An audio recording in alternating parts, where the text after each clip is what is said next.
পোশাক আনছি। নতুন পোশাক দেও দেও দেও। নে নে নে নতুন পোশাক।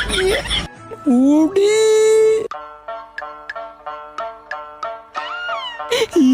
সুন্দর না?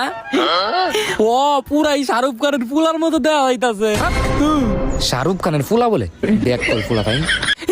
আমি বাইরে ভাই কই যাস? নতুন পোশাক পরে একটু বাইরেতে ঘুরে আই। না না এটা পরিস না, এটা ধুয়ে দে। একখানে গেলে এটা পইরা যাইবি। না আমি যাইতাছি গা। যাইস না।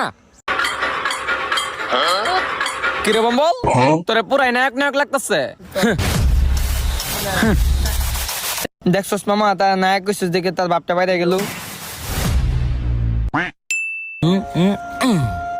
এই বম্বল, এই চল তোর নানির বাড়ি যাবো। না আমি নানির বাড়ি যাবো। কে একটা নতুন কাপড় নাই, এটি সব পুরান হয়ে গেছে গা। আমি পুরান কাপড় পইরা নানির বাড়ি যাইতাম। ঠিকই আছে, তোরা কইছিলাম না কাপড় রেখে দিতে, তুই রাখছস না। একখানে আইতে যাইতে কাপড় চোপড় লাগে, ওইটা তুই রাখছস।